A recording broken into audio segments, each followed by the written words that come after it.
নাই থানেশ্বৰ বড়ো ছাৰ আমাৰ মানে ৰঙিয়া অঞ্চলৰ এজন মানে মহান ব্যক্তি আছিলে আৰু যিজন ব্যক্তিয়ে গোটেইটো জীৱন সমাজৰ কাৰণে সকলো মানে কি কয় আপোনাৰ জনগণৰ কাৰণে আৰু আমাৰ ৰাজ্যৰ কাৰণে উৎসৰ্গা কৰিলে। কেতিয়াও নিজৰ ব্যক্তিগত জীৱনৰ কাৰণে তেওঁ একোই নকৰিলে, একো চিন্তাই নকৰিলে। যি চিন্তা কৰিছে প্ৰত্যেকটা মুহূৰ্তত অকল ৰাইজৰে তেওঁ চিন্তা কৰিলে। গতিকে তেখেত আজি আমাৰ ফালৰ পৰা নাই।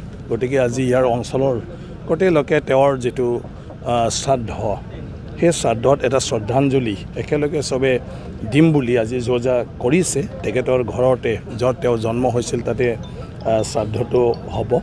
গতিকে সেই হিচাপে চবে কমিটি বনাই ফালে এটা এৰেঞ্জমেণ্ট কৰি আছে। আজি মই ইফালে নিজৰ সমষ্টিত যাওঁতে চবে কৈছিলে যে এবাৰ মানে চাই যাব। গতিকে চবে আহিছোঁ। গতিকে যি এৰেঞ্জমেণ্ট কৰিছে এতিয়া প্ৰায় মানে ঠিকে আছে আৰু চবে যেনেকুৱা এক হৈ ফালে লাগিছে মই ভাবোঁ এয়া খুব ভাল এটা নিদৰ্শন। মানে যিজন মানুহে আমাৰ এটা মানৱ সমাজৰ কাৰণে নিজৰ জীৱনটো গোটেই মানে কিবাত লাগি গ'ল, লগাই দিলে, তেনেকুৱা মানুহক আমি সন্মান দিব পৰাটো বহুত ডাঙৰ কথা। গতিকে মই ভাবোঁ যে সেয়া এটা তেওঁক যিটো স্মৰণ, তেওঁৰ যিটো শ্ৰদ্ধাঞ্জলি, গতিকে প্ৰত্যেকজনৰ মানে মনত এটা আমাৰো যিটো সমাজৰ প্ৰতি দায়িত্ববোধ এইখিনি উপলব্ধি কৰাব। না চোৱা সেইটো লৈ মানে কোনো কিবা নাই, তেনেকুৱা কথা নাথাকে। শ্ৰাদ্ধ এটা আছে, আজি ঘৰখনৰ সমাজখনৰ এটা দায়িত্ব তেওঁলোকে কৰিবই লাগিব।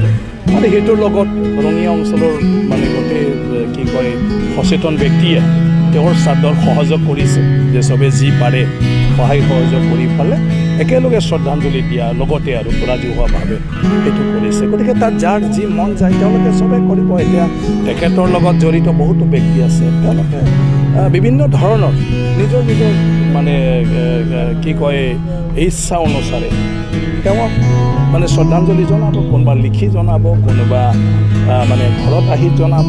গতিকে এইটোতো চবৰে ইণ্ডিপেণ্ডেণ্ট। গতিকে ইয়াত শ্ৰাদ্ধটো সমাজত এদিনে হয় আৰু সেই হিচাপে ইয়াতে ৰাজহুৱাভাৱে লৈ আছে আৰু ৰঙিয়াৰ সকলো ৰাইজে মিলি ফালে শ্ৰদ্ধাঞ্জলি দিব বিচাৰিছে।